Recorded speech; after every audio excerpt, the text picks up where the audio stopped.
आग कहां और कैसे लगानी है, मुझे क्या आप समझाएंगे?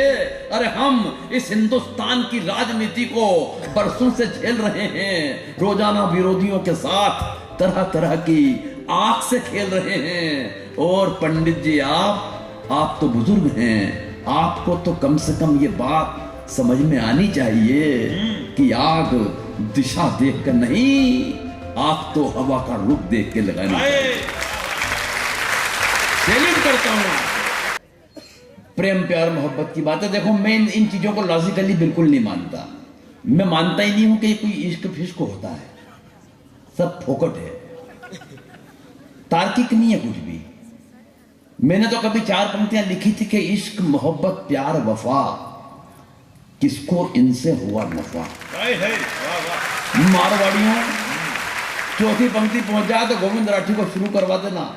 इश्क मोहब्बत प्यार वफा, किसको इनसे हुआ नफा, इधर उसकी मांग भरी, इधर अपनी जेब सफा। बढ़िया है कहाँ की मोहब्बत यार, जब फोकट है। मुझे तो भगवान कसम को दृश्य याद आता है, जब 7 फेरे चल रहे थे 26 बरस पहले मेरी पत्नी के साथ मेरे, और पंडित जी ने कहा कि ये लाल सिंदूर की डिब्बी रखी है, इसमें से एक चुटकी सिंदूर लो, इसकी मांग भरो। भगवान कसम कल्पना में जब वो दृश्य याद आता है ना तो कांप जाता हूं। ऐसा लगता है कि वो मांग नहीं थी, वो दरअसल नक्सलियों की एक सुरंग थी। सच बता रहा हूं, वो मांग नहीं थी, नक्सलियों की एक सुरंग थी। और ताली इस बात पे बजाना कि सुरंग भी ऐसी थी जिसमें मैंने अपने हाथों से बारूद बिछाई है।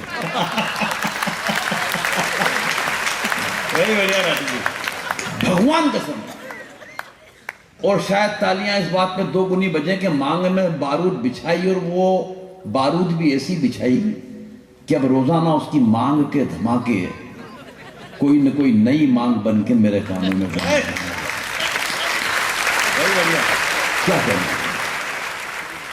सच बता रहा हूं, पत्नियों पे इतनी लंबी लंबी कविताएं क्यों सुनाते हैं लोग, मुझे आज तक समझ में नहीं आई। कुंठित होते हैं वो करते हैं पत्नी पे कविता, कुंठित। सच बता रहा हूं, मैं और मेरी पत्नी अंडरस्टैंडिंग हम दोनों की इतनी कमाल है साहब। 26 साल हो गए शादी को, 26 साल की शादी की जिंदगी में उसने मुझसे कभी गंवार, मूर्ख, बेवकूफ, नालायक, पाजी, गधा, जाहिल, गंवार किसी शब्द का इस्तेमाल नहीं किया। कारण अंडरस्टैंडिंग इतनी कमाल की है, इतनी कमाल की है कि बस वो नजर भर देखती है और मैं समझ जाता हूं वो इनमें से क्या कह रही है। ये बढ़िया है, जवाब नहीं अंदर। सच बता रहा हूं, मैं तो एक दिन जब ज्यादा ही भरा गया गले तक, तो अपने ससुर जी के पास पहुंचा, गले तक उनके दोनों पांव पकड़ लिए। मैंने कहा क्या आइटम थमाया है, जिंदगी दुश्वार करके रख दी, परेशान करके रख दिया, नाश मार दिया मेरा।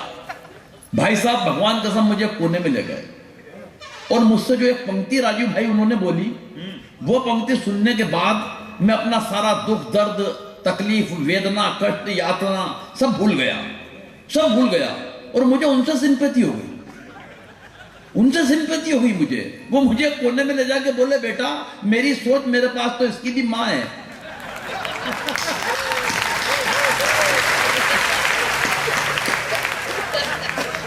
बढ़िया है। उस पत्नी पे इतनी लंबी लंबी कविताएं, क्या मतलब है यार। पत्नी का हिंदी में मतलब ये होता है जो पति पर तनी रहे, हिंदी में। अंग्रेजी में बोले तो wife, WIFE, without information fighting every time. उस पत्नी को लंबी कविताएं लिखनी क्या।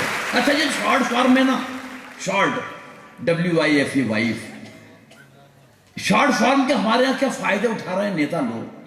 मैं हमारे मध्य प्रदेश में इंदौर शहर है, सुना होगा नाम। एक नेताजी की चमचमाती गाड़ी आकर रुकी, गाड़ी में से नेताजी उतरे, बगल से 4-5 चमचे उतरे। तो नेताजी को देख के मुझे ऐसा लगा कि किसी पार्टी का कोई मंत्री है ये। जब ये समझ में नहीं आया कि कौन मंत्री है, तो मैंने उनकी गाड़ी के नेम प्लेट पे झांका तो वहां लिखा हुआ था हाहू प्र ज टू, हाहू प्र और कोष्टक में ज टू। तो मुझे यह समझ में तो नहीं आया कि कौन से मंत्री हैं, लेकिन एक बात समझ में आ गई कि ये जनजाति के या अनुसूचित जनजाति के हैं। मैंने उनके ड्राइवर के गले में हाथ डाला धीरे से, जब समझ में नहीं आया तो मैंने कहा भैया ये कौन से मंत्री हैं? बोले कोई मंत्री नहीं है। मैंने कहा ये फिर हाउ प्र, बोले ये हरा हुआ प्रत्याशी है।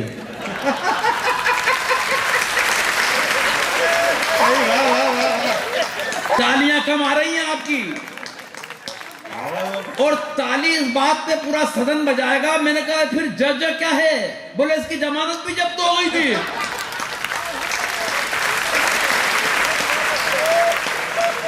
अभी भी ताली से जो चूक गए उनके लिए फिर एक मौका है। मैंने कहा ये आगे टू लिखा है, ये क्या है? ये बोलो दूसरी बार लड़ा तो फिर डरा गया।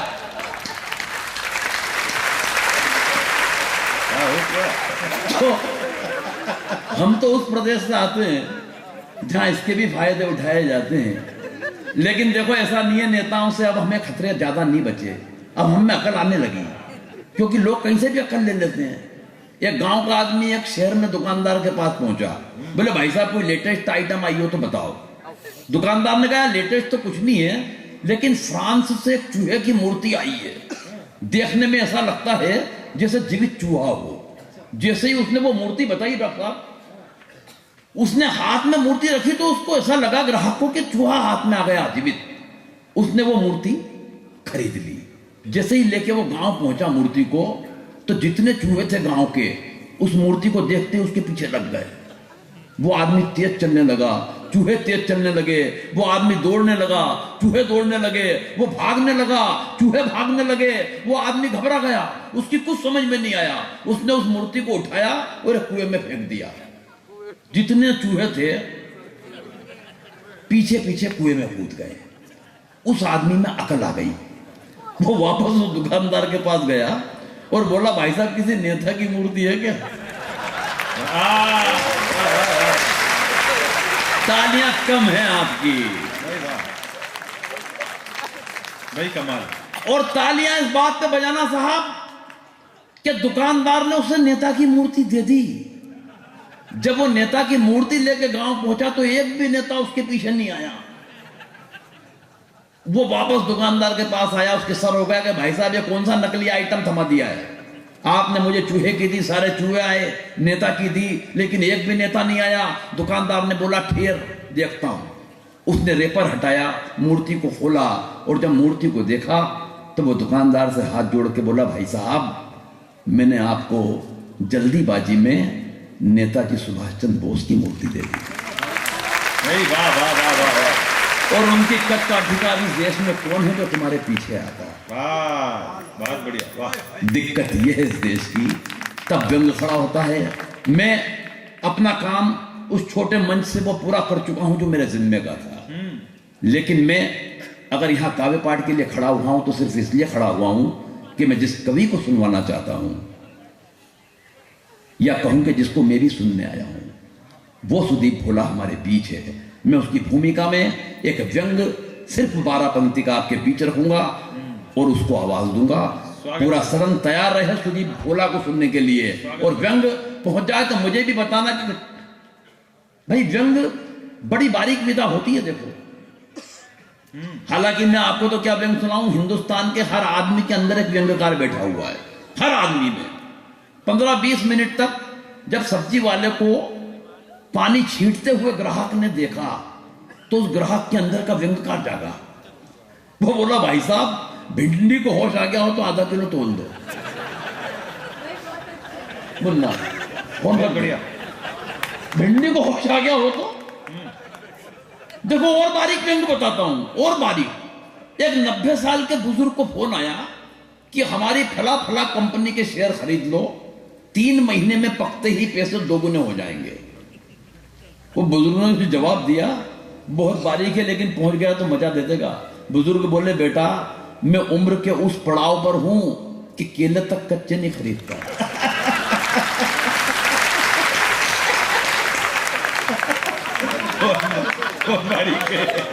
यार ताली बहुत कम बजा रहा हो, मेरी मेहनत में कोई कमी नहीं है, भगवान की बहुत कसम। बढ़िया, शमशान वाला लगा। सच बता रहा हूँ, जंग सुनो। स्वागत। ये दिक्कत है देश की। कई देश इतराते हैं कि हम बड़े फन्ने खाए हैं। न्यूटन एक इंग्लैंड के वैज्ञानिक हुए, उन्होंने एक सिद्धांत बना के बताया कि कागज पे बटन रख दो तो कागज हिलता नहीं है। आम गांव यहां कागज पे वजन रख दो, उसके बाद कागज हिलता है।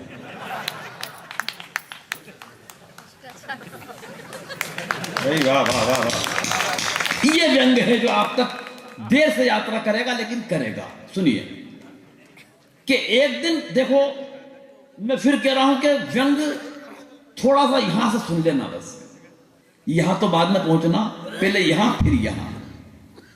हिंदुस्तान में चुनाव 2 चरण में होते हैं। पहले चरण में नेताजी आपके चरण में होते हैं,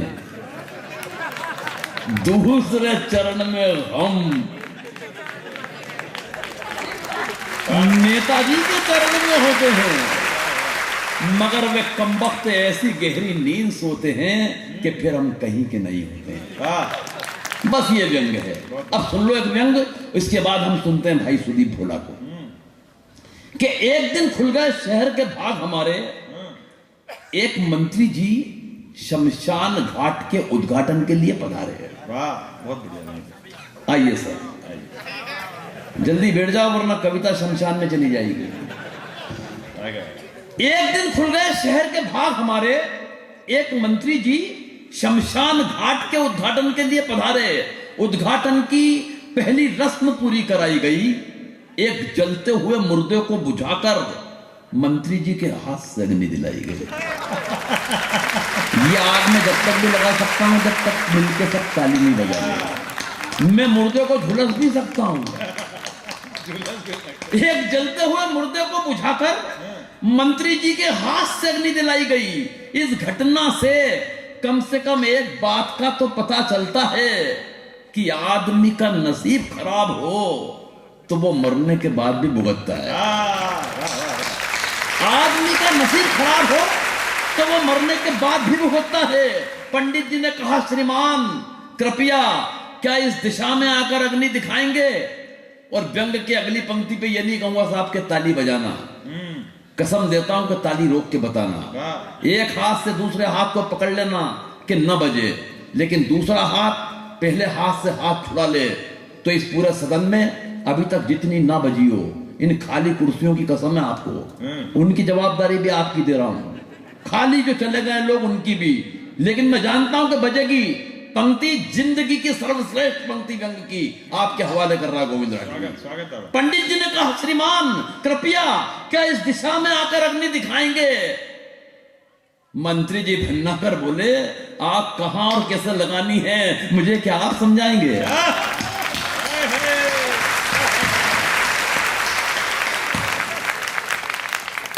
आग कहां और कैसे लगानी है मुझे क्या आप समझाएंगे?